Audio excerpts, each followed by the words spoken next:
ఈ ఫోన్లో అప్గ్రేడ్స్ ఏమని, డౌన్ గ్రేడ్స్ ఏమని, కొనొచ్చా కొనకూడదా, ఏ ప్రైస్లో కొనుక్కోవచ్చు, క్లియర్గా మీ ముందు పెట్టేస్తా. చివరి వరకు చూడండి, క్లారిటీ వస్తుంది. Hi friends, welcome back to the channel. నేను మీ తరుణ్. ఈ రోజు మన వీడియోలో ఈ కొత్తగా లాంచ్ అయిన వివో T5 Pro దీని ఇన్ డెప్త్ రివ్యూ చూద్దాం. మీరు thumbnail చూశారు కదా, నాకు సేమ్ అలానే అనిపించింది. లాస్ట్ ఇయర్ మనకి వివో T4 Pro లాంచ్ అయింది, దాని గురించి ఇన్ డెప్త్ రివ్యూ మన ఛానల్లో చేశాను. ఇంప్రెసివ్ అనిపించింది అండ్ చాలా మందికి నేను రికమెండ్ చేశాను ఆ ఫోన్ పర్చేస్ చేసుకోమని చెప్పి. అరౌండ్ 25-27,000 లో కార్డ్ ఆఫర్స్ అన్ని ఇంక్లూడ్ చేసుకుని ఆఫర్స్ టైంలో ₹25 లోపల కూడా వచ్చింది. బెస్ట్ ఆల్రౌండర్ ఫోన్ కింద మనం కన్సిడర్ చేయడం జరిగింది. కానీ ఈ రోజు ఈ వివో T5 Pro లో చూసుకుంటే మనకి ఒక ఫోన్ లో కన్సిడర్ చేయాల్సిన మేజర్ 4 పిల్లర్స్ లో 3 డౌన్ గ్రేడ్ అయినట్లు నాకు అనిపించింది. అంటే ఇంతకు ముందున్న T4 Pro తో కంపేర్ చేస్తే తగ్గించారన్నట్లు అనిపించింది. శుభవార్త ఏంటంటే last generation Vivo T4 Pro use చేసే వాళ్ళు చాలా సాటిస్ఫై అవుతారు ఈ వీడియో చూస్తే. అమ్మయ్య, మనం అప్గ్రేడ్ అవ్వాల్సిన అవసరం లేదు అని అనిపించింది. ఎందుకు ఈ మాటలు అంటున్నాను? అండ్ చివరిగా ఈ ఫోన్ ఏ ప్రైస్ లో లాంచ్ అవుతుంది, సరదాగా ₹30,000 పైన పెడతాను అనిపిస్తుంది నాకు. ₹30,000 దగ్గరలో తీసుకొస్తే ఈ ఫోన్ పర్చేజ్ చేయవచ్చా లేదా అనేది వీడియో చివరిలో నా ఫైనల్ వెర్డిక్ట్ విందురు. కానీ వీడియో చివరి వరకు చూడండి. లేట్ చేయకుండా మనం ఫస్ట్ అన్బాక్సింగ్ తో స్టార్ట్ చేద్దాం. ఈ వివో T5 సిరీస్ లో లాస్ట్ మంత్ కి మనకి వివో T5X లాంచ్ అయింది. ఈ ఫోన్ రివ్యూ కూడా మన ఛానల్లో చేశాను, ఒకసారి చెక్ చేయండి. ఇప్పుడు ఈ నెలలో వివో T5 Pro లాంచ్ చేస్తున్నారు. బాక్స్ చూసుకుంటే రెండు సేమ్ ఒకేలా కనిపిస్తున్నాయి. ఎక్స్ ప్లేస్ లో Pro అని కనబడుతుంది. టాప్ లో 12GB 256GB వేరియంట్ అని మెన్షన్ చేశారు. అండ్ గ్లేషియర్ బ్లూ కలర్ మన దగ్గర ఉన్నది. అండ్ సీల్స్ ఉన్నాయి. వెంటనే సీల్ బ్రేక్ చేసేసి బాక్స్ ఓపెన్ చేసేద్దాం. మొదటగా మనకి మొబైల్ ఫోన్ కనబడుతుంది. ఒకసారి ఫోన్ ని అన్రాప్ చేసేద్దాం. ఫోన్ మీడియం గా బరువు అనిపిస్తుంది, మరీ అంత ఎక్కువేం కాదు, బట్ స్లైట్లీ వెయిట్ ఉన్నట్లు అనిపించింది. And phone K pre applied screen cover తో కూడా వస్తుంది. ట్రాన్స్పరెంట్ కేస్ ఒకటి ఇస్తున్నారు, TPU కేస్ క్వాలిటీ బాగానే ఉందని చెప్పొచ్చు. అండ్ ఫోన్ కి వేసినా కానీ ఫోన్ లుక్ ఏం డ్యామేజ్ అవ్వట్లేదు, కేస్ క్వాలిటీ అయితే బాగుంది. అండ్ బాక్స్ లో 90W అడాప్టర్ ఒకటి ఇస్తున్నారు. USB Type-A ఇంటర్ఫేస్ తో వస్తుంది, Type-C కాదు. కేబుల్ కూడా same Type-A to Type-C cable ఇస్తున్నారు. అండ్ ఫైనల్లీ ఒక సిమ్ ఎజెక్టింగ్ పిన్. ఇవి బాక్స్ లో వచ్చే కంటెంట్స్ అయితే. బాక్స్ కంటెంట్స్ పరంగా అయితే దేన్ని స్కిప్ చేయలేదు, అన్ని ఇస్తున్నారు. Thumbs up. ఇప్పుడు డిజైన్ అండ్ బిల్డ్ క్వాలిటీ పరంగా మాట్లాడుకుందాం. ఫస్ట్ థింగ్, బిల్డ్ ఇది మొత్తం పాలికార్బోనేట్ ఫ్రేమ్ తోనే వస్తుంది, మెటల్ ఫ్రేమ్ ఏం యూజ్ చేయలేదు. Back side plastic composite sheet ని యూజ్ చేశారు, ప్లాస్టిక్ బ్యాక్ తో వస్తుంది. అండ్ కెమెరా కట్అవుట్ మాత్రం లాస్ట్ జనరేషన్ లో మనకి ట్రిపుల్ కెమెరా సెటప్ కనబడింది, సార్ డ్యూయల్ కెమెరా సెటప్. అసలు టెలిఫోటో కెమెరాని తీసి పడేశారు, చాలా పెద్ద మేజర్ డౌన్ గ్రేడ్ అది. మళ్ళీ కెమెరా దగ్గర నేను మాట్లాడతా, బట్ కెమెరా డిజైన్ కొంచెం డిఫరెంట్ గా కనబడుతుంది, కొత్తగా కనిపిస్తుంది. ఆస్ఫరికల్ ప్రీమియం లెన్స్ అని చెప్పి మెన్షన్ చేస్తుంది. And front shield glass protection అని పిలుస్తున్నారు, బట్ ఇది ఎంతవరకు ప్రొటెక్ట్ చేసింది ఏంటి మనకు తెలియదు. బట్ కార్నర్స్, రౌండెడ్ కార్నర్స్ ఉన్నాయి, అదొకటి కొంచెం చేతిలో ఇన్ హ్యాండ్ ఫీల్ బాగా అనిపిస్తుంది. కొంచెం ప్రీమియం కనిపించింది. మీ ఫోన్ అరౌండ్ ఒక 30-40,000 రూపీస్ ఫోన్ చేతిలో పట్టుకున్న ఫీల్ మీకు అనిపించింది. అండ్ మినిమల్ గా ఉండేది డిజైన్ మొత్తం కూడా. కాకపోతే బ్యాక్ సైడ్ డిజైన్ కొంచెం ఫెదర్ ఫీలింగ్ అనిపిస్తుంది. సన్ లైట్ లో యూజ్ చేస్తున్నప్పుడు చాలా డిఫరెంట్ గా అనిపించింది, బాగుంటుంది. లేడీస్ కూడా చక్కగా బ్యూటిఫుల్ అనిపించింది. కానీ ఇన్ హ్యాండ్ మీరు యూజ్ చేసినప్పుడు చాలా పెద్ద ఫోన్ లాగా మీరు ఫీల్ అవుతారు. చాలా బాగుండిద్ది. ఫింగర్ ప్రింట్ సెన్సర్ ప్లేస్మెంట్ అయితే అసలు బాగాలేదు, చాలా బాటమ్ లో ఉంది. అండ్ ఈ ఫోన్ కి IP68 and IP69 complete dust and water resistance ఇస్తున్నారు. వాటర్ ప్రూఫ్ కాదు, వాటర్ రెసిస్టెంట్ గుర్తుపెట్టుకోండి. వాటర్ డ్యామేజ్ అయితే సర్వీస్ సెంటర్ క్లెయిమ్ ఉండదు. సో బిల్డ్ క్వాలిటీ పర్వాలేదు, డిజైన్ అయితే బాగానే ఉంది. నెక్స్ట్ ఇప్పుడు ప్రాసెసర్ అండ్ పర్ఫార్మెన్స్ గురించి మాట్లాడుకుందాం. అసలు పెద్ద దెబ్బ ఇక్కడే పడింది. Last year Vivo T4 Pro లో మీకు Snapdragon 7 Gen 4 ప్రాసెసర్ ఇచ్చారు. ఈసారి Snapdragon 7S Gen 4 కి డౌన్లోడ్ అయ్యారు. 7 Gen 4 ప్రాసెసర్ మీకు 2.8 GHz ప్రైమరీ క్లాకింగ్ స్పీడ్ ఉంటుంది. దీంట్లో మీకు 2.7 GHz ప్రైమరీ క్లాకింగ్ స్పీడ్ ఉంటుంది. కాకపోతే వీళ్ళు RAM and Rome configuration last generation తో కంపేర్ చేసి ఈసారి అప్గ్రేడ్ చేశారు. లాస్ట్ టైం LPDDR4X ర్యామ్ తో UFS 2.2 స్టోరేజ్ టైప్ తో వచ్చింది T4 Pro. ఈసారి LPDDR4X ర్యామ్ తో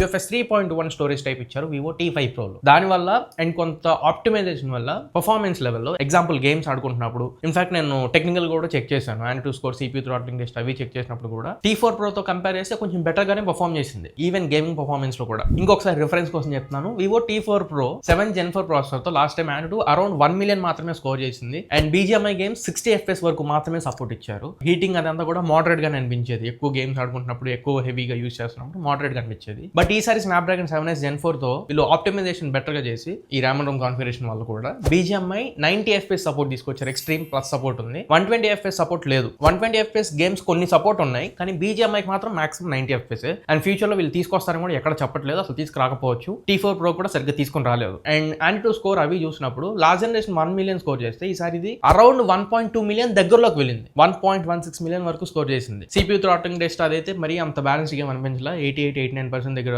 థ్రోటిల్ అయింది. బట్ ఇవి రన్ చేస్తున్నప్పుడు హీట్ డెసిపేషన్ ఎలా ఉంది అంటే నాకైతే కొద్దిగా వార్మ్ అయినట్లు అనిపించింది. అది కూడా సమ్మర్ సీజన్ లో మనం ఉన్నాం కాబట్టి కొంచెం వార్మ్ సెన్సేషన్ అనిపించింది. మీరు జనరల్ గా యూజ్ చేసుకున్నప్పుడు అయితే థర్మల్ మేనేజ్మెంట్ చాలా బాగా చేశారు. 7000 mm² vapour chamber cooling system use చేస్తున్నారు. రెండు ఉన్నాయి, ఒకటి బ్యాక్ సైడ్ అంటే ఈ పైరోలైటిక్ గ్రాఫైట్ షీట్ యూజ్ చేస్తారని చెప్తున్నారు. అండ్ కెమెరా దగ్గర కూడా, ఫ్రంట్ కెమెరా దగ్గర ఇంకొక గ్రాఫైట్ షీట్ యూజ్ చేశారు. ఫ్రంట్ ఫేసింగ్ కెమెరా యూజ్ చేసి లాంగ్ టర్మ్ యూజ్ చేస్తారు. అంటే లాస్ట్ టైం ఫీడ్బ్యాక్ ఇది, ఫ్రంట్ కెమెరా 4K లో రికార్డ్ చేస్తున్నప్పుడు ఎక్కువగా హీట్ అవుతుందని, అందుకోసం అక్కడ కూడా గ్రాఫైట్ షీట్ ని యూజ్ చేశారు. సో థర్మల్ మేనేజ్మెంట్ అంతా కూడా ఈసారి కొంచెం ప్రాపర్ గా అయింది. But day to day activities కి, జనరల్ యూసేజ్ కి అండ్ అండ్ క్యాజువల్గా మనం రెగ్యులర్గా యూస్ చేసే పేమెంట్స్, యూట్యూబ్, ఇన్స్టాగ్రామ్, మల్టీమీడియా ఇట్లాంటి యాప్స్ ఏం యూస్ చేసుకున్నా కానీ ప్రాబ్లం ఏం లేదు. మల్టీ టాస్కింగ్ కూడా బాగానే ఉంది. కానీ 30,000 రూపాయలు సరదాగా వీళ్ళు ప్రైస్ పెడతారు. ఆ ప్రైస్లో ఈ ప్రాసెసర్ అనేది కరెక్ట్ కాదనేది నా ఒపీనియన్. ఇప్పుడు ప్రైస్ హైకిల్ జరుగుతున్నాయి కదా, అక్కడ కాస్ట్ కట్ చేసుకోవడానికి ఇలా డౌన్గ్రేడ్ చేశారంటే అనిపిస్తుంది. వీడియో మధ్యలో వచ్చినందుకు సారీ. చిన్న రిక్వెస్ట్, టైం లైన్ మీద ఇక్కడ వరకు వచ్చారు. ఈ మధ్యలో ఎక్కడైనా కానీ వాల్యూ ఫర్ మనీ ఉన్నదన్నట్లు చెప్తున్నాడు అని మీకు అనిపిస్తే కొంచెం ఛానల్కి సబ్స్క్రైబ్ చేసుకుని సపోర్ట్ చేయండి. ఒకసారి పక్కన చూడొచ్చు, మీరు 3 lakhs సబ్స్క్రైబర్స్కి చాలా దగ్గరలో ఉన్నాం. కొంచెం సబ్స్క్రైబ్ చేసుకుని సపోర్ట్ చేయండి. నెంబర్ పెరిగే కొంది ఇలాంటి best, honest and genuine content మేము ముందుకు తీసుకొస్తూనే ఉంటా. అది నాది గ్యారెంటీ. సరే, ఇక్కడ వరకు మనం పర్లేదు చదువుకుందాం అనుకుందాం. బట్ కెమెరాస్ దగ్గరికి వచ్చేటప్పటికి అసలు Vivo T4 Pro major hit అవ్వడానికి primary reason cameras. Back side 50 megapixel primary camera, 50 megapixel telephoto lens, రెండు సోనీ IMX882 సెన్సర్తో వచ్చేవి అండ్ 2 మెగాపిక్సెల్ డెప్త్ సెన్సర్ ఇచ్చేవాళ్ళు. ఈసారి దీంట్లో అసలు టెలిఫోటో లెన్సే లేవు. సెన్సార్ పోనీ ఏమన్నా అప్గ్రేడ్ చేశారా? ప్రైమరీ సెన్సార్ అంటే సెన్సార్ కూడా ఏం అప్గ్రేడ్ చేయాలి. Same sensor primary 50 megapixel Sony IMX882 sensor. Telephoto lens అసలు ఎత్తి పడేశారు. 2 megapixel depth sensor, wide angle camera లేదు, టెలిఫోటో లెన్స్ లేవు. ఓన్లీ ప్రైమరీ కెమెరాతో మీరు ఫోటోలు తీసుకోవాలి. అడ్వాంటేజ్ ఏంటి? టెలిఫోటో లెన్స్ గురించి ఎందుకు అంత లేపుతున్నాం అంటే, లాస్ట్ జనరేషన్ లో మనం 1x, 1.5, 2, 3x and 4x portrait shots ఇన్ని డిఫరెంట్ ఫోకల్ లెన్స్ లో మనం క్యాప్చర్ చేసుకునే వాళ్ళం. ఈసారి 1, 1.5, 2x అంతే. 3x లేదు, 4x లేదు. సో టెలిఫోటో షాట్స్ అంటే పోర్ట్రేట్ షాట్స్ మీరు ఎక్కువ ఎక్స్పెక్ట్ చేసినట్లయితే బెటర్ ఫోకల్ లెన్స్ లో ఈ ఫోన్ లో మీకు అవి తీసుకోవడం కుదరదు. And front 32 megapixel same sensor తో వస్తుంది. వీడియో రికార్డింగ్ కేపబిలిటీస్ కూడా back side front 4K 30 FPS తీసుకొచ్చారు. 4K 60 FPS ఆప్షన్ లేదు. 30,000 రూపీస్, ఆల్మోస్ట్ 35,000 రూపాయల మధ్యలో పెడతారు ఈ ఫోన్. అక్కడ 4K 60 FPS ఇవ్వకపోవడం, అట్లీస్ట్ ఫ్రంట్ కి లేకపోయినా రేర్ సైడ్ కెమెరా కన్నా ఇచ్చి ఉండాల్సింది. కెమెరా శాంపిల్స్ మీకు ఇక్కడ వేస్తాను, ఒకసారి చెక్ చేయండి. ఫస్ట్ పోర్ట్రేట్ షాట్స్ వేస్తాను, ఒకసారి చెక్ చేయండి. 1.5x అండ్ 2x రెండింటిలో చూడండి. దూరం నుంచి చూస్తే రెండు బాగానే ఉన్నట్లు అనిపిస్తాయి. బట్ ఒక్కసారి జూమ్ చేసి చూద్దాం. ఫస్ట్ 1.5x జూమ్ చేస్తాను, ఒకసారి అబ్జర్వ్ చేయొచ్చు. టెక్స్చర్ బాగానే ఉంది, ఈవెన్ డీటెయిల్స్ కూడా బాగానే ఉన్నాయి జూమ్ చేసి చూస్తున్నప్పుడు. బట్ 2xలో చూస్తే ఇమేజ్ చాలా వరకు సాఫ్ట్ అవుతుంది అండ్ టెక్స్చర్ కూడా మిస్ అవుతుంది. ఇంకొక శాంపుల్ కూడా ఒకసారి మీరు అబ్జర్వ్ చేయొచ్చు. 1.5x కొంచెం బెటర్, బట్ 2x మీకు సాఫ్ట్ అవుతుంది. ఎడ్జ్ డిటెక్షన్ అయితే రెండింటిలో సరిగ్గా ఉన్నట్లు నాకు అనిపించలేదు. పోర్ట్రేట్ షాట్స్ అవి తీసినప్పుడు దట్టు ఇలా కొంచెం హెయిర్ స్ప్లిట్ ఎండ్స్ ఎక్కువ ఉన్న వాళ్ళకి ఇంకొంచెం అంటే హెయిర్ ప్రాపర్గా చూపించలేకపోతుంది. అండ్ సమ్ టైమ్స్ ఇలా గ్రే స్కేల్ వస్తుంది. మీకు 2xలో ఒకసారి అబ్జర్వ్ చేయొచ్చు. అబ్జర్వ్ చేసింది ఈ 3 మాత్రమే. ఈ 3 షీస్ కాకుండా మిగతావన్నీ కూడా పర్వాలేదు, బాగానే ఉన్నాయి. మిగతా ఫోటో శాంపుల్స్ ఏవి కంప్లైంట్ చేయట్లేదు. నైట్ టైం పోర్ట్రేట్స్ కూడా ఇక్కడ వేస్తాను, ఒకసారి మీరు అబ్జర్వ్ చేయొచ్చు. నైట్ టైం లైట్ ఇంటెక్ చాలా బాగుంది. మోస్ట్ ఆఫ్ ద కేసెస్లో నేను ఫ్లాష్ ఆన్ చేసి తీయడానికి ట్రై చేశాను. ఈవెన్ లో లైట్లో కూడా డీటెయిల్స్ అన్నీ కూడా చక్కగా తీసుకుంటుంది. పోర్ట్రేట్ షాట్స్లో కూడా డీటెయిల్స్ చాలా బాగున్నాయి 1.5, 2xలో కూడా. ఇక్కడ ఫేస్ అన్నెసెసరీగా బ్యూటీ యాడ్ చేయడం, అన్నెసరీ సాఫ్ట్ చేయడం అట్లాంటిది ఏమీ లేదు. నేను నైట్ టైం మాత్రం చాలా ఇంప్రెస్ అయ్యాను. బోత్ 1.5x అండ్ 2x రెండింటిలో కూడా చాలా మంచి షాట్స్ క్యాప్చర్ చేస్తుంది. నైట్ టైం పోర్ట్రేట్ షాట్స్లో అయితే నాకు కంప్లైంట్ చేయడానికి ఏం అనిపించలేదు. One of the best samples ఇది కలెక్ట్ చేసి పెట్టింది. నెక్స్ట్ ఒకసారి మనం నార్మల్ షాట్స్ చూద్దాం. నార్మల్ షాట్స్ పోర్ట్రేట్ షాట్స్లో చూసినట్లు కాకుండా దీంట్లో కొంచెం షార్ప్నెస్ ఎక్కువైనట్లు నాకు అనిపించింది, అన్నెసరీ షార్ప్నెస్. అండ్ రెండోది ఇక్కడ గ్రే స్కేల్ కూడా.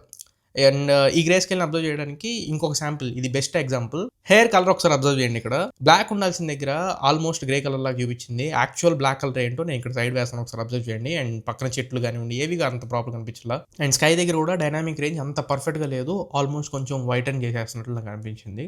అండ్ ఎడ్జ్ డిటెక్షన్స్ అగైన్ ఇక్కడ నార్మల్ పోర్ట్రేట్ కాకుండా నార్మల్ షాట్స్లో కూడా లేని బ్లర్ యాడ్ చేయాలని చూస్తుంది. అండ్ ఇవి కాకుండా రెస్ట్ ఆఫ్ ద ఫోటోస్ అయితే పర్వాలేదు, బాగానే ఉన్నట్లు నాకు అనిపించింది. అగైన్ లో లైట్ శాంపిల్స్ కూడా ఒకసారి అబ్జర్వ్ చేయండి. పోర్ట్రేట్స్లో మీకు కొంచెం బెటర్ ఉన్నట్లు నాకు అనిపించింది. ఇక్కడ చూడొచ్చు టెక్స్చర్ కొంచెం మిస్ అవుతుంది. ఈ ఎగ్జాంపుల్ కూడా ఒకసారి మీరు అబ్జర్వ్ చేయండి. దుద్దేసినట్లు నాకు అనిపిస్తుంది. పోర్ట్రేట్ షాట్స్ బాగున్నాయి, మీరు బెటర్ పోర్ట్రేట్ షాట్స్లో క్యాప్చర్ చేసుకోవడానికి ట్రై చేయండి. గ్రూప్ ఫోటోస్ ఉన్నప్పుడు మాత్రం నార్మల్ ఫోటో ప్రిఫర్ చేయండి. అండ్ ఒకసారి మనం సెల్ఫీ శాంపిల్స్ చూద్దాం. సెల్ఫీస్ అయితే కంప్లీట్ చేయడానికి ఏమీ లేదు. పోర్ట్రేట్స్లో ఎడ్జ్ డిటెక్షన్ బాగానే ఉంది అండ్ కలర్స్ యాక్యురసీ బాగానే ఉంది. డీటెయిల్స్ అన్నీ కూడా బాగానే చూపిస్తున్నాయి. ఈవెన్ జూమ్ చేసుకున్నప్పుడు కూడా పర్వాలేదు, బాగానే అనిపించింది. 32 మెగాపిక్సెల్ కెమెరా వీళ్ళు తీసుకొచ్చింది. డే లైట్లో అయితే ఖచ్చితంగా జస్టిస్ చేస్తున్నట్లు నాకు అనిపించింది. సెల్ఫీ కెమెరాలో అయితే నాకు ఎటువంటి కంప్లైంట్స్ ఏం అనిపించలేదు. వీడియో డిపార్ట్మెంట్లో కంప్లైంట్స్ ఉన్నాయి, వీడియో డిపార్ట్మెంట్లో మాట్లాడతా. అండ్ ఒకసారి లో లైట్లో సెల్ఫీ కెమెరాస్ కూడా మీరు అబ్జర్వ్ చేయొచ్చు. ఆల్మోస్ట్ డే లైట్లో ఎలా పర్ఫామ్ చేసిందో మంచి అవుట్పుట్ని సేమ్ ఇక్కడ కూడా మంచి అవుట్పుట్ని డెలివర్ చేసింది. నాకు సెల్ఫీ కెమెరా పరంగా లో లైట్లో కూడా మంచి ఇంప్రెషన్స్ ఉన్నాయి, అక్కడ నెగిటివ్స్ అయితే చెప్పాలని అనిపించలేదు. పోర్ట్రేట్స్ ఎడిటేషన్ కూడా నైట్ టైం కూడా బాగానే అనిపించినాయి. ఇప్పుడు ఒకసారి మనం వీడియో శాంపిల్స్ చూద్దాం. ఫ్రెండ్స్, ఈ వీడియో నేను Vivo T5 Pro front facing camera 4K 30 FPS record చేస్తున్నాను. ఇది నైట్ శాంపుల్, కాసేపు అది పక్కకు పెడదాం. బట్ ఒకసారి మీరు స్టెబిలైజేషన్ చూడండి. ఒక చేత్తో నేను అంత పరిగెత్తు కూడా ఏం రికార్డ్ చేయట్లేదు, క్యాజువల్గా నడుస్తున్నానంటే స్టెబిలైజేషన్ అయితే నాకేం అంతగా అనిపించలేదు. దీన్ని వీళ్ళు కొంచెం సాఫ్ట్వేర్లో ఫిక్స్ చేస్తే మాత్రం వీడియో క్వాలిటీ అంతా కూడా బాగానే ఉంది. నైట్ టైం కూడా వీడియోని యాక్సెప్ట్ చేయొచ్చు, ఒక్క స్టెబిలైజేషన్ సరిగ్గా ఉంటే. వివో T5 Pro నుంచి రికార్డ్ చేస్తున్నా, rare side camera news record చేస్తున్నాను, 4K 30 FPS రికార్డ్. ఇది రేర్ సైడ్ కెమెరా శాంపుల్ లో లైట్లో. ఒకటే కంప్లైంట్ ఏంటంటే ఒకసారి మీరు నా నోటి దగ్గర చూడండి. ఆ నోటి దగ్గర అసలు అంటే గడ్డం అండ్ లిప్స్ రెండు కూడా నాకు కలిసిపోతున్నాయి. డిఫరెన్స్ ఏం తెలియట్లా. అండ్ ఒక్కొక్కసారి ఫోకసింగ్ ఇష్యూ కూడా జరుగుతుంది. నైట్ టైం నాకు రేర్ సైడ్ కెమెరా శాంపుల్ అయితే నచ్చలేదు. నేను వివో T5 Pro నుంచి రికార్డ్ చేస్తున్నా. ఫ్రంట్ ఫేసింగ్ కెమెరా యూస్ చేసి రికార్డ్ చేస్తున్నాను. 4K 30 FPS. Front facing camera sample day లైట్లో 4K 30 FPS ఫుటేజ్ అయితే బాగానే అనిపిస్తుంది. అగైన్ నేను చెప్తున్నాను కదా, ఫ్రంట్ ఫేసింగ్ కెమెరా అయితే బాగా పర్ఫామ్ చేస్తుంది. Only in terms of stabilisation front కెమెరాని కనుక అప్గ్రేడ్ చేసుకుంటే వీళ్ళు ఫ్రంట్ కెమెరా పరంగా అసలు మనం కంప్లైంట్ చేయట్లేదు. But only thing bouquet video support అసలు వివో T5 Pro నుంచి రికార్డ్ చేస్తున్నా. Rare side camera 4K 30 FPS record చేస్తున్నా. కలర్స్ చూసుకుంటే మీకు ఫేస్ కొంచెం ఓవర్గా కొంచెం ఎక్స్పోజ్ అయినట్లు నాకు అనిపిస్తుంది. బట్ బ్యాక్గ్రౌండ్ అంతా కూడా బాగానే ఉంది. అఫ్ కోర్స్ డీటెయిల్స్ అన్నీ బాగానే అనిపిస్తున్నాయి అండ్ కలర్ క్రేజీ అంతా బాగానే ఉంది. But only thing 4K 30 FPS ఉంది కానీ బోకే వీడియో సపోర్ట్ లేదు. బట్ ఇచ్చినంత వరకు అయితే మనం ఖచ్చితంగా యాక్సెప్ట్ చేయదగ్గ ఫుటేజ్ డే లైట్లో వరకు. సో ఇది ఓవరాల్గా కెమెరాస్ పరంగా. నేనైతే కెమెరాస్ పరంగా వీటిని అయితే నేను తీసుకోమని చెప్పలేము. ఇంకా NFC ఐఆర్ బ్లాస్టర్ పరంగా మాట్లాడుకుందాం. ఇందులో NFC ఉండదు, కాంటాక్ట్లెస్ పేమెంట్స్ అవి చేసుకోవడానికి. మీకు అదర్ బ్రాండ్స్ 30-35 వేలలో వచ్చేప్పుడు NFC తీసుకొస్తున్నారు, వీళ్ళు ఇంకా తీసుకురావట్లా. ఐఆర్ బ్లాస్టర్ ఉంటుంది. రిమోట్ కంట్రోల్ లాగా మీరు టీవీ, AC, సెటప్ బాక్స్ ఇట్లాంటివైనా మీరు కంట్రోల్ చేసుకోవాలనుకుంటే ఐఆర్ సెన్సార్ ఉంటుంది. నెక్స్ట్ ఇది డిస్ప్లే. ఈసారి కొంచెం వీళ్ళు బాగా లేపుతుంది ఏంటి అంటే 2 డిపార్ట్మెంట్స్. ఒకటి డిస్ప్లే పరంగా, రెండోది బ్యాటరీ పరంగా. ఈ డిస్ప్లే పరంగా అప్గ్రేడ్ చేశారు. లాస్ట్ జనరేషన్ 6.7 స్క్రీన్ ఉంటే ఈసారి 6.83 screen. Last generation T4 Pro లో Full HD Plus ఉండేది, ఈసారి 1.5K రెజల్యూషన్ డిస్ప్లే. అండ్ చాలా మంది T4 Pro ని కన్సిడర్ చేయకపోవడానికి, అంటే ఆ ప్రైస్ లో 25,000లో మీకు రియల్మీ నుంచి, వివో నుంచి మంచి కాంపిటీషన్ జరుగుతుంటే రియల్మీ వైపు కొంతమంది స్విచ్ అయ్యారు. రీజన్ వివో T4 Pro లో మీకు క్వాడ్ కర్వ్డ్ AMOLED డిస్ప్లే ఉండేది, అందుకని ఈసారి మిస్ చేసుకోకూడదు. క్వాడ్ కర్వ్ డిస్ప్లే ఎక్కువ మంది ఇష్టపడట్లేదని ఫ్లాట్ డిస్ప్లే స్విచ్ అయిపోయారు వీళ్ళు. Taller display and complete flat panel, 1.5K resolution display, 6.83 inch, 1.5K resolution, flat 144 hertz refresh rate. Last generation 120 ఉండేది, ఈసారి 144 హెర్ట్జ్ కి స్విచ్ చేశారు. అండ్ Q10+ ప్యానల్ ఇది మంచి విజువలైజేషన్ ఇచ్చింది. మల్టీమీడియా పరంగా CRISPR colours and sharp colours మీరు ఎక్స్పెక్ట్ చేయొచ్చు. అండ్ డీప్ కలర్స్ ఉంటాయి. కాంట్రాస్ట్ లెవెల్స్ కూడా నెక్స్ట్ లెవెల్ చూపిస్తుంది. నేను బాగా ఇంప్రెస్ అయింది ఈ ఫోన్ లో రెండు అప్గ్రేడ్ చేసిన రెండే బాగా నచ్చినాయి. డిస్ప్లే ఫస్ట్ ప్రయారిటీ ఉంటుంది నాకు. బెజల్స్ కూడా చాలా నారోయర్ బెజల్స్ ఉన్నాయి, ఉన్నట్లు కూడా మీకు అనిపించదు. Almost screen to body ratio చాలా ఎక్కువగా ఉంది. చాలా మంచి ఎక్స్పీరియన్స్ మీకు అనిపిస్తుంది. బ్రైట్నెస్ కూడా నేను డే లైట్ లో యూస్ చేసి చూశాను. 5000 నిట్స్ పీక్ బ్రైట్నెస్ నిట్స్ ఇస్తున్నారు. బట్ హై బీమ్ నిట్స్ మనకి ఉపయోగపడేవి 2000 నిట్స్ వరకు తీసుకుంటుంది. సూపర్ గుడ్ ఇనఫ్ బ్రైట్నెస్ ఇస్తుంది. సో ఓవరాల్ డిస్ప్లే పరంగా మాత్రం వన్ వర్డ్ లో చెప్తున్నా, నో ప్రాబ్లం. ఉన్న సెగ్మెంట్ లో one of the best displays కింద మనం కన్సిడర్ చేయవచ్చు. అండ్ SGS లో బ్లూ లైట్ సర్టిఫికేషన్ కూడా ఉంది. ఈ కలర్ డెప్త్ పరంగా ఇంకా క్లియర్ గా అర్థం అవడానికి లాస్ట్ జనరేషన్ లో మీకు 387 పిక్సెల్స్ పర్ ఇంచ్ డెన్సిటీతో డిస్ప్లే వస్తే ఈసారి 449 పిక్సెల్స్ పర్ ఇంచ్ డెన్సిటీతో T5 Pro వస్తుంది. And motion sickness visualisation feature కూడా యూజ్ చేశారు. మీరు కార్లోనో లేకపోతే బస్సులోనో వెళ్ళేటప్పుడు ఫోన్ చూస్తాను అనుకోండి, వామిటింగ్ సెన్సేషన్ వచ్చేసింది. మోషన్ సిక్నెస్ ఉన్న వాళ్ళకి. నాకున్న ఎగ్జాంపుల్, ఆ కారు బ్యాక్ సైడ్ కూర్చున్నా, బస్సులో కూర్చున్నా, ఫోన్ చూసినప్పుడు అసలు సరిగ్గా ఉండలేను, వామిట్ అయిపోయింది. అలాంటి వాళ్ళకి ఈ మోషన్ సిక్నెస్ ఆటోమేటిక్ ఇది ఆన్ అవుతుంది. సో దట్ ఏంటంటే ఫోన్ మీద కొన్ని డాట్స్ వస్తాయి. ఆ డాట్స్ మనం వెళ్ళే మూవ్మెంట్ ని బేస్ చేసుకుని కదులుతూ ఉంటాయి. మనం ఆ డాట్స్ చూస్తూ ఉంటే ఆ వామిటింగ్ సెన్సేషన్ పోతుంది. ఇంకా అన్లాకింగ్ పరంగా అంటే సెక్యూరిటీ, ఈ బయోమెట్రిక్స్ పరంగా అయితే ఆప్టికల్ ఫింగర్ ప్రింట్ సెన్సర్ ఇచ్చారు. ఫింగర్ ప్రింట్ సెన్సర్ యాక్యురసీ బాగానే ఉంది. కొంచెం మీరు ఎఫర్ట్స్ పెట్టాలి, ఎందుకంటే కింద దాకా వస్తుంది కాబట్టి అప్పుడప్పుడు నా ప్లేస్మెంట్ మిస్ అవుతుంది. ఫోన్ ఉన్న పొజిషన్ కంటే కొంచెం చేంజ్ చేసి ఇలా పట్టుకోవాల్సి వస్తుంది. అప్పుడు ఆ ఫింగర్ ప్రింట్ ప్లేస్మెంట్ మనం సరిగ్గా పెట్టలేకపోతున్నాం. ఫింగర్ ప్రింట్ ప్లేస్మెంట్ కొంచెం ఇలా మిడిల్ ఆఫ్ ద స్క్రీన్ కి తీసుకొచ్చి ఉంటే బాగుండేది. మరీ ఫ్లాట్ బాటమ్ కి వెళ్ళిపోయింది. ఆ ఫింగర్ ప్రింట్ ప్లేస్మెంట్ ఒకటి సెట్ చేసి ఉంటే బాగుండేది సరిగ్గా. బట్ అన్లాకింగ్ బాగానే ఉంది. Optical fingerprint sensor, no remarks. ఇంకా స్పీకర్, స్టీరియో స్పీకర్స్ తో వస్తుంది. స్పీకర్ సపరేషన్ బాగానే ఉంది. 100% వెళ్ళిన తర్వాత మళ్ళీ ఇంకొకసారి మీరు వాల్యూమ్ అప్ క్లిక్ చేస్తే 200% వరకు వెళ్తుంది. మీరు అడ్డంగా పెట్టి ఇలా వింటున్నట్టయితే హారిజాంటల్ పొజిషన్ వింటుంటే స్పీకర్ క్వాలిటీ బాగానే ఉందనిపించింది. సపరేషన్ కూడా ఆల్మోస్ట్ 50-50 అన్నట్లు అనిపిస్తుంది. బట్ ఇలా స్ట్రైట్ గా చూసినప్పుడు మాత్రం ఆల్మోస్ట్ 80-85% మీకు బాటమ్ నుంచి వస్తున్నట్టు అనిపించింది. అరౌండ్ ఒక 20-15% మాత్రమే టాప్ నుంచి వస్తున్నట్లు అనిపించింది. స్పీకర్ క్వాలిటీ స్ట్రైట్ గా చూసినప్పుడు నాకేం అనిపించలా. ఇలా హారిజాంటల్ గా చూసినప్పుడు అయితే బాగానే అనిపిస్తుంది. అండ్ వైబ్రేషన్ ఫీడ్బ్యాక్, హ్యాప్టిక్స్ అయితే చాలా క్వైట్ నార్మల్ గా ఉన్నాయి. మనకి 15-20 వేలలో ఎలా అయితే వైబ్రేషన్ ఫీడ్బ్యాక్ ఉంటుందో సేమ్ అలానే అనిపిస్తుంది. ఈ డ్యూయల్ యాక్సిస్ కానీ ఇట్లాంటి హ్యాప్టిక్ స్పెషల్ గా కొంచెం హ్యాప్టిక్ ఫీడ్బ్యాక్ ప్రీమియం గా నాకు ఏం అనిపించింది. ఇంకా 5G bands, Bluetooth version, wifi versions గురించి మాట్లాడితే ఇక్కడ కూడా ఇంకొక మేజర్ డిప్ ఉంది. లాస్ట్ T4 Pro లో మీకు 11 5G బ్యాండ్స్ ఇచ్చారు. ఈసారి వీళ్ళు 10 5G బ్యాండ్స్ తో వస్తుంది. బట్ నో ప్రాబ్లం, మనకి నెట్వర్కింగ్ బాగానే ఉంది, సిగ్నల్ రిసెప్షన్ బాగానే ఉంది. అండ్ VoNR సపోర్ట్ కూడా స్టాండర్డ్ గా ఉంటుంది. కాల్స్ మాట్లాడుకోవాలనుకుంటే 5G మీద వాయిస్ ఓవర్ న్యూ రేడియో మనం కాల్స్ తీసుకోవచ్చు. డైలర్ కూడా గూగుల్ డైలర్ కాదు, మీకు చక్కగా ఇలా కస్టమ్ డైలర్ తో వచ్చింది. ఆరిజినల్ వాయిస్ డైలర్ చాలా చక్కగా ఉంది. మీరు కాల్స్ రికార్డ్ చేసుకున్నప్పుడు అనౌన్స్మెంట్ లేకుండా బాగానే ఉంటుంది. బట్ బ్లూటూత్ వర్షన్, బ్లూటూత్ 5.2 తో వస్తుంది. లాస్ట్ జనరేషన్ 5.4 ఇచ్చేవాళ్ళు, ఈసారి బ్లూటూత్ 5.2తో తీసుకొచ్చారు. ఫాస్ట్ పేరింగ్ అనేది కొంచెం సెకండ్స్ తక్కువ కనిపిస్తుంది, పేరింగ్ స్పీడ్ లో మనకి కొంచెం తక్కువ అనిపిస్తుంది. 5.4 ఇప్పుడు అసలు లేటెస్ట్ రన్ అవుతుంది బ్లూటూత్ వర్షన్ 6.0. వీళ్ళు 5.4 కూడా ఇవ్వకుండా 5.2 ఇచ్చారు. వైఫై వర్షన్ అయితే గుడ్ వైఫై 6 ఇస్తున్నారు. లేటెస్ట్ వైఫై 7E ఉంది. 7 వైఫై 7E కాకుండా వైఫై 6 ఇచ్చారు, పర్వాలేదు. సరే ఇవి పక్కకు పెడదాం. బ్యాటరీ గురించి చూసుకుంటే ఇది ఒక అప్గ్రేడ్. చెప్పాక ఇందాక డిస్ప్లే కాకుండా ఇంకొక మేజర్ అప్గ్రేడ్ ఏదైనా ఉందంటే battery. Last time 6500 mAh battery ఉండేది T4 Pro లో అరౌండ్. ఈసారి 9020 mAh బ్యాటరీని ఇస్తున్నారు. 90 వాట్ ఛార్జర్ ని బాక్స్ లో ఇస్తున్నారు. ఫాస్ట్ ఛార్జింగ్ పరంగా చూసుకుంటే అరౌండ్ నాకు గంట 10 నిమిషాల దాకా పడుతుంది. ఛార్జ్ పెట్టేటప్పుడు మీకు 90 వాట్ ఛార్జర్ కనెక్ట్ చేసిన తర్వాత హై స్పీడ్ అని చెప్పిన ఆప్షన్ వచ్చింది, దాని మీద క్లిక్ చేయండి. అప్పుడు మీకు ఇంకొంచెం ఫాస్ట్ అవుతుంది. రఫ్ గా నాకు గంట 10 నిమిషాల దాకా పడుతుంది. ఒక్కొక్కసారి టెంపరేచర్ ఎక్కువ ఉంటే ఇంకొంచెం ఎక్కువ టైం కూడా పట్టిద్ది. నేను ఏసీ రూమ్ లో చూసాను, బట్ యూసేజ్ మాత్రం ఏసీలో యూస్ చేయాలి. ఆఫీస్ కి తీసుకెళ్లాను, బయటకి యూస్ చేశాను, గేమ్స్ ఆడాను అండ్ కెమెరా శాంపిల్స్ చేశాను అండ్ CPU అన్ని ఎంటైర్ టెస్టింగ్ మొత్తం చేసిన తర్వాత క్లియర్ గా చెప్తున్నా బ్యాటరీ మొత్తం ఫుల్ ఫ్లెజ్డ్ గా మీరు సాటిస్ఫై అవుతారు. ఖచ్చితంగా ఒక ఫుల్ వర్కింగ్ డే పైన మీకు బ్యాటరీ వచ్చింది. 2 రోజుల దాకా మీరు ఎస్టిమేట్ చేసుకోవచ్చు. మీరు ఒకవేళ మోడరేట్ జనరల్ యూసర్ అనుకుంటే, లేదు నేను కొంచెం సివియర్ గానే యూస్ చేస్తాను అనుకున్నా కానీ 1.5 డే మీరు ఖచ్చితంగా బ్యాటరీ ఎస్టిమేట్ చేసుకోండి. ఒక ఫుల్ వర్కింగ్ డే మాత్రం డెఫినెట్ గా వచ్చింది. మీరు మార్నింగ్ 100% మీద ఆఫీస్ కి తీసుకెళ్లి నైట్ ఇంటికి వచ్చిన తర్వాత బెడ్ టైం వరకు కూడా మీ ఛార్జర్ కోసం ఎత్తుకోకర్లేదు, అంత బాగా పర్ఫార్మ్ చేస్తుంది. బ్యాటరీ పరంగా అయితే అసలు నో కంప్లైంట్స్. అండ్ హీటింగ్ కూడా హెవీగా యూస్ చేసినప్పుడు కూడా థర్మల్ మేనేజ్మెంట్ అంతా బాగానే ఉంది. OS అండ్ అప్డేట్స్ గురించి మాట్లాడితే మీకు తెలిసిందే, ఆరిజిన్ OS మీద రన్ అవుతుంది. Based on Android 16 security patch, March security patch మీద రన్ అవుతుంది. But update policy 3+5 years update పాలసీని ఇస్తున్నారు. పోయినసారి T4 Pro లోనే వీళ్ళు 4+6 years ఇచ్చారు. ఈసారి 3+5 years అంటే అక్కడ ఒక సంవత్సరం మేజర్ ఆండ్రాయిడ్ అప్డేట్స్ లో, సెక్యూరిటీ ప్యాచ్ లో ఒక సంవత్సరం కట్ చేస్తారు. ఎందుకు ఇన్ని డౌన్ గ్రేడ్స్ చేశారో నాకు ఏం అర్థం కావట్లేదు. బట్ కస్టమ్ ఫీచర్స్ ఏవైతే hidden apps, private safe swipe చేయగానే మీకు ప్రైవేట్ స్పేస్ ఓపెన్ అవుతుంది. అండ్ ఆరిజిన్ ఐలాండ్ మీకు copy paste, drag and drop, music play చేసినప్పుడు, స్టాప్ వాచ్ పెట్టుకున్నప్పుడు, క్యాలెండర్, కౌంట్ డౌన్ ఇట్లాంటివి ఏం పెట్టుకున్నా మీకు అక్కడ పైన ఆరిజిన్ ఐలాండ్ మీకు కనబడతాయి. And Vivo office kit, Mac నుంచి ఫోన్ ని కంట్రోల్ చేయాలన్నా, ఫోన్ నుంచి మ్యాక్ ని కంట్రోల్ చేయాలన్నా, అండ్ డేటా ట్రాన్స్ఫర్ తో సహా అన్ని పాసిబిలిటీస్ మనకి దీంట్లో ఉన్నాయి. అండ్ AI ఫీచర్స్ కూడా, AI first circle to search,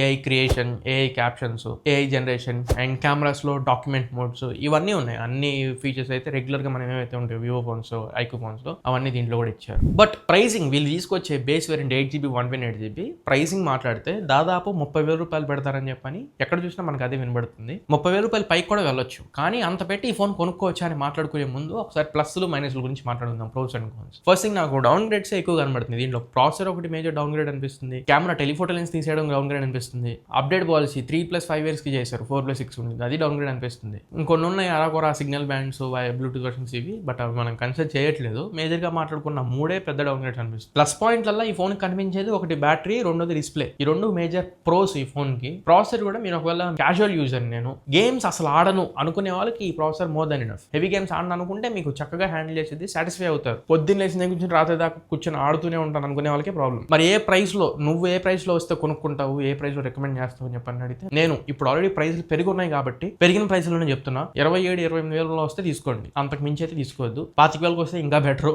కాకపోతే తీసుకురారనుకోండి, ప్రైస్లు పెరిగినాయి కాబట్టి మాక్సిమం 27,000 రూపాయలకి అయితే తీసుకోవచ్చు. కొంచెం అటు ఇటు అయితే ఇంకొక 500, 1000 పెట్టుకోవచ్చులే, కానీ అంతకు మించి అయితే పెట్టొద్దు అనేది నా ఒపీనియన్. మరి ఇది ఓవరాల్ గా ఇవాళ మన వివో T5 Pro మీద ఆనెస్ట్ అండ్ జెన్యూన్ రివ్యూ. ఈ వీడియో మీకు నచ్చింది అనుకుంటున్నాను, ఖచ్చితంగా ఉపయోగపడింది అనుకుంటున్నా. వీడియో నచ్చినట్లయితే తెలుసుగా లైక్ చేయండి అండ్ మీ ఫ్రెండ్స్ ఆర్ ఫ్యామిలీతో షేర్ చేయండి. కింద కొంచెం ఒకసారి అలా స్వైప్ చేస్తే హైప్ అనే ఆప్షన్ వస్తుంది. ఆ హైప్ మీద క్లిక్ చేసి కొంచెం వీడియోని హైప్ చేయండి. యూట్యూబ్ కొత్త వాళ్ళకి రికమెండ్ చేస్తుంది, కొత్త వ్యూవర్స్ వస్తారు అండ్ మన కమ్యూనిటీ గ్రో అవుతుంది. బట్ ఛానల్కి కొత్తగా వస్తే వాళ్ళ గురించి ఓకే, కొత్తగా వచ్చే వాళ్ళ గురించి. బట్ ఈ వీడియో ఇక్కడ వరకు చూసిన వాళ్ళు కొంచెం కంటెంట్ నచ్చి వస్తుందని మీరు ఫీల్ అయితే ఖచ్చితంగా సబ్స్క్రైబ్ చేసుకొని పెట్టుకోండి. ఇలాంటి best honest and genuine content మీ ముందుకు తీసుకొస్తూనే ఉంటా, అది నాది గ్యారంటీ. మళ్ళీ ఇంకొక మంచి వీడియోతో, మంచి క్వాలిటీ కంటెంట్తో మీ ముందు తిరిగి వస్తా. అంటే this is your Tarun, signing off my friends. జై హింద్.